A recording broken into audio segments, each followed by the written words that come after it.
வணக்கம். நான் லாவண்யா குஸ்லி ஃபேமிலிக்கு அனைவரையும் வரவேற்கிறேன். ரொம்ப சின்ன வீடியோ தான்.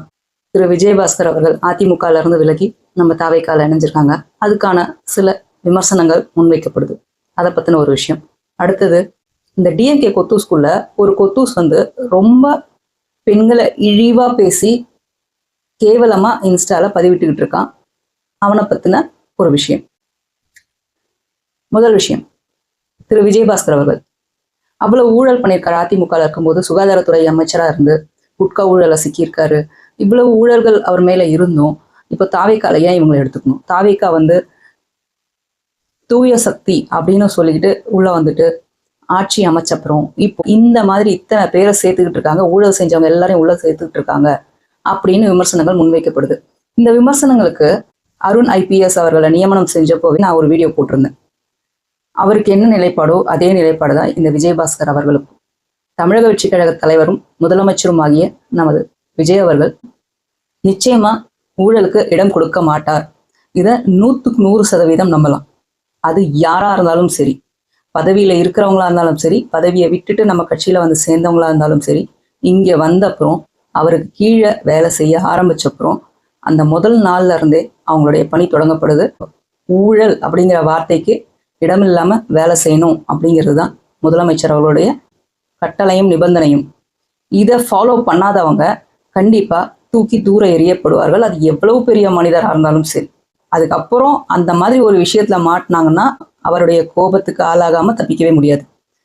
அதனால கண்டிப்பாக அவர் கீழே போனப்புறம் ஊழலை செய்யறதோ, ஊழல் அப்படிங்கிற வார்த்தைக்கு இடமில்லாம இருக்கும். ஆனா இதுக்கு முன்னாடி செஞ்ச ஊழல்கள், இதுக்கு முன்னாடி அவங்க மேல இருக்கிற கேஸ் அதெல்லாம் பாத்தீங்கன்னா அதாவது அப்படியே இருக்கும். விசாரிக்கும் தருணம் வரும்போது அதை கண்டிப்பா விசாரிப்பாங்க. தமிழக அரசு எந்த தலையீடும் செய்யாது. இதுக்கு முன்னாடி இருந்த ஆட்சியில உங்களுக்கே தெரியும், திமுக ஆட்சியில டிவிஏசி போட்டு எத்தனை பேரை கேஸ் இல்லாம ஆக்கியிருக்காங்கன்னு உங்களுக்கே தெரியும்.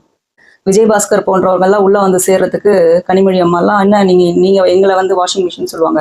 இன்னும் தாவேக்கா ஒரு வாஷிங் மிஷினா, இவங்கெல்லாம் வந்து உள்ள வந்து வெளுத்து எடுத்துருவாங்களா அப்படின்னு. வாஷிங் மிஷினை பத்தி திமுக பேசவே கூடாது. இப்பவும் முதலமைச்சர் விஜய் அவர்கள் என்ன சொல்லுவாரு? நான் ஊழல் செய்ய மாட்டேன், என் கீழே இருக்கவங்களையும் ஊழல் செய்ய விட மாட்டேன், மக்கள் பணத்தை யாரையும் தொட விட மாட்டேன், என்னை சார்ந்தவங்களா இருந்தாலும் சரி, யாரா இருந்தாலும் சரின்றத தெளிவா சொல்றாரு. என்னைக்காவது ஒரு நாள் சரி தோத்து போன அப்புறம் கூட, இப்போ தோத்து போனதுக்கு அப்புறம் இப்பயாவது திருந்தி ஒரு நாளாவது அந்த வார்த்தையை சொல்றாங்களா திமுக சைட்ல இருந்து? கனிமொழி அம்மாவா இருக்கட்டும், ஸ்டாலின் ஐயாவா இருக்கட்டும், உதயநிதி ஸ்டாலின் அவர்களா இருக்கட்டும், ஒருத்தர் வாயிலிருந்து அந்த வார்த்தை மட்டும் வரவே மாட்டேங்குது. ஏன்னா அவ்வளவு செஞ்சு வச்சிருக்காங்க.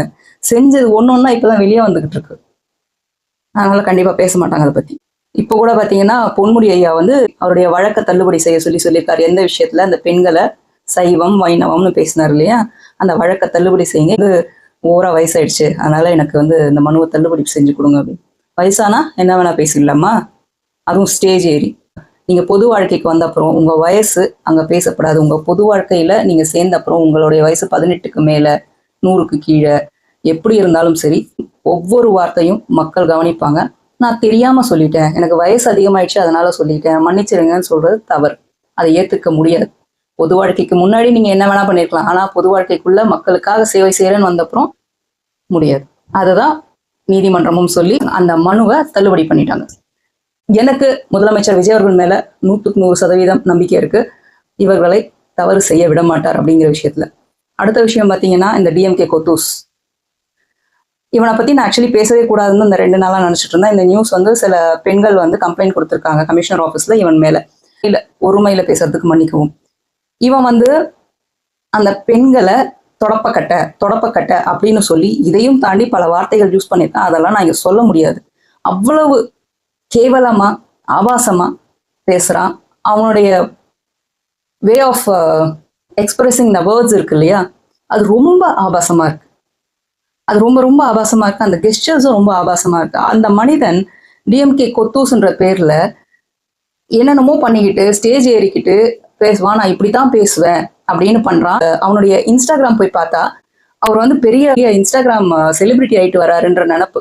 இந்த மாதிரி மனிதர்களை நம்ம ஊக்குவிக்க கூடாது. இவங்க ஜஸ்ட் தன்னை வந்து பிரபலப்படுத்திக்கணும் அப்படிங்கிறதுக்காகத்தான் இந்த மாதிரி வேலைகள்லாம் செய்யறாங்க. இந்த மாதிரி கேவலமான பிறவைகளை வளர்த்து விடுறது தயவு செய்து செய்யாதீங்க. பெண்கள் முதல்ல அரசியலை பத்தி பேச உள்ள வரீங்க அப்படின்னா தைரியமா உள்ளவாங்க. இந்த மாதிரி பல விஷம கிருமிகள் நம்மளை கடிக்கத்தான் பார்க்கும். அதுல இருந்து எப்படி தப்பிக்கிறது, இவங்களுக்கு எப்படி தக்க பதிலடி கொடுக்கறது அப்படிங்கிறத யோசிச்சு வச்சுக்கோங்க. இவங்களுக்காக நம்ம போய் கம்ப்ளைண்ட் கொடுக்க ஆரம்பிச்சோம்னு வச்சுக்கோங்களேன், ஒருத்தனுக்கும் நம்ம போய் கம்ப்ளைண்ட் கொடுத்துக்கிட்டே இருக்கணும். ஏன்னா திமுகல அவ்வளவு விஷக்கிருமிகள் இருக்கு. ஏன்னா எனக்கே அவ்வளவு கம்ப்ளைண்ட்ஸ் வரும். நீங்க என்னுடைய டிவிக்கு யூடியூபர்ஸ் மீட்டப்ல போய் பாத்தீங்கன்னா தெரியும். தியாகு பிரதர் சொல்லியிருப்பாரு, அவங்க கமெண்ட் செக்ஷன் எடுத்து பாருங்க, அதையும் மீறி வீடியோ போட்டுட்டு இருக்காங்க அப்படின்னு. உண்மை.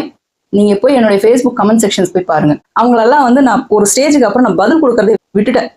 இவங்களுக்குலாம் பதில் சொல்லிக்கிட்டே இருந்தா இதுங்கெல்லாம் திருந்த போறது கிடையாது. ஏன்னா நம்ம பிள்ளைங்கன்னா அடிச்சு திருத்தலாம், பக்கத்து வீட்டு பிள்ளைங்கன்னா சொல்லி திருத்தலாம். இதுங்க அப்படிப்பட்டதுங்க கிடையாது. இவங்களை வந்து அதுக்கேற்ற மாதிரி அப்படிதான் மோல்ட் பண்ணி கொண்டு வந்துகிட்டு இருக்காங்க. அவங்க வந்து ஒரு நல்ல விஷயத்துக்காக முன்னெடுத்து இந்த மாதிரி இந்த ஜென்சி டிஎம்கே இதெல்லாம் உருவாக்கல. மக்களை கேவலப்படுத்தணும், அசிங்கப்படுத்தணும். தமிழக வெற்றி கழகத்துல இருக்கிற ஆணா இருந்தாலும் சரி, பெண்ணா இருந்தாலும் சரி, அவங்கள வந்து ரொம்ப ஆபாசமா பேசணும். இப்படிதான் இவங்களை ட்ரெயின் பண்ணிட்டு இருக்காங்க. ஆனா இப்ப வரைக்கும் நான் அடிச்சு சொல்வேன், தமிழக வெற்றி கழகத்துல இப்படி எங்களுக்கு மேல இருந்து கட்டளை வந்ததும் கிடையாது. இப்படி செய்யுங்க, இவங்களை அடிங்க, இவங்களை கேவலமா பேசுங்கன்னு வந்ததே கிடையாது. தயவு செய்து ஆபாசமா பேசிடாதீங்க, தப்பி தவறி கூடன்னு தான் சொல்லுவாங்களே தவிர, நிச்சயமா இந்த மாதிரியான செயல்கள் என்னைக்குமே தமிழக வெற்றி கழகம் ஈடுபட்டதே கிடையாது. நான் அடிச்சு சொல்வேன், 100க்கு 100 நான் கேரண்டி கொடுப்பேன். அதனால இந்த மாதிரியான விஷக்கிருமிகளை வளர்த்து விட்டுட்டு இருக்கிற திமுக வந்து சீக்கிரமா அழிவு பாதை நோக்கி ஓடிட்டு இருக்குன்றதுதான் உண்மை. எனக்கு இதுல ஒரே ஒரு விஷயம் என்னன்னா, அவன் பெண்களை அசிங்கமா பேசுறதுதான் வேலையேன்னு வச்சுட்டு இருக்கான். பெண்கள் அசிங்கமா பேசுறான் இன்ஸ்டாகிராம்ல. யாரெல்லாம் தமிழக வெற்றி கழகத்துக்கு சப்போர்ட்டா இன்ஸ்டாகிராம்ல வீடியோ பதிவிடுறாங்களோ அவங்கள அசிங்கமா திருப்பி அவங்கள ஃபேஸை போட்டு அவங்கள கேவலமா பேசுறான். அடுத்து என்ன நினைச்சுக்கிறான், இதை பிரபலப்படுத்துங்க, இதை வந்து நிறைய ஷேர் பண்ணுங்க, எனக்கு அப்பதான் ஃபாலோவர்ஸ் ஏறுவாங்கன்னு அவனே சொல்லிக்கிறான். இவ்வளவு வேலைகளை செஞ்ச அப்புறம் எப்படி நெகட்டிவ் கமெண்ட்ஸ் வராம இருக்கும்? நெகட்டிவ் கமெண்ட்ஸ் போட்டாலே அது டிவிகே இப்படிதான் சொல்லுவான். அவங்க தான் போடுறாங்க அப்படின்றது. மக்கள் பல்லாயிரம் பேர் இருக்காங்க நெகட்டிவ் கமெண்ட்ஸ் போடுறவங்க. அவங்களெல்லாம் வந்து நீங்க எல்லாரையும் டிவிக்கே சொல்றீங்கன்னா அப்போ ஒத்துக்கோங்க, தமிழகம் முழுவதும் டிவிக்கே மட்டும்தான் இருக்குன்னு ஒத்துக்கோங்க. அப்படி ஒத்துக்கோங்க, ஓகே, உங்களுக்கு கமெண்ட் போட்டவங்க டிவிக்கே ஆளுங்க, நாங்க ஒத்துக்கிறோம். இன்னொரு விஷயம், அவர் ரீசெண்டா போட்ட ஒரு வீடியோல அவங்க வீட்டுக்கு வெளியே வந்து அவங்களுடைய தாயார் உட்காந்துட்டு இருந்தாங்களாமா, யாரோ 2 பேர் இருந்தாங்களாமா, தப்பா பேசினாங்களோ இல்ல என்ன பண்ணாங்கன்னு தெரியல, பயந்து உள்ள வந்துட்டாங்க. அம்மா என் அட்ரஸ் எப்படி போட்டாங்கன்னு தெரியல, இப்படி எல்லாம் போட்டு எனக்கு வந்து பயமா இருக்கு, என் உயிருக்கு ஏதாவதுன்னா டிவிக்கே தான் காரணம். நான் தான் சொன்னேன், இதுக்கு முன்னாடி வீடியோல கூட சொன்னேன், அவங்க பாத்ரூம்ல தடிக்க விழுந்தா கூட டிவிக்கே தான் காரணம்னு சொல்லுவாங்க. அப்படிப்பட்ட ஆளுங்க தான் இவங்க. நீங்க செய்யற செயலுக்கு சாதாரண மக்கள் வந்து நின்னா கூட அவங்கள பார்த்தா கூட டிவிக்கு ஆளுங்கன்னு பார்த்து பயப்படுறீங்க பாத்தீங்களா? உள்ள அந்த பயம் தானே உங்களை அந்த வேலை செய்ய வைக்குது. அப்படிதானே அடிக்கணும், தொடப்ப கட்ட சொல்லி அப்படி போனை தட்டுறாராம. அதாவது அந்த பக்கம் இருக்கிற ஆட்களை சொல்ற மாதிரி. நான் போன வீடியோல சொன்னதுதான், இதுகள் கொசுக்கள் காதுகிட்ட ரிங்கோரம் விட்டுக்கிட்டு தான் இருக்கும், அதுங்களை அப்படி தட்டி விட்டு போய்கிட்டே இருங்க, இல்லைன்னா அப்படி போட்டு நசுக்கி விட்டுருங்க, புரிஞ்சிச்சு. இதுங்களெல்லாம் ஒரு மனுஷங்களா கூட மதிக்காதீங்க.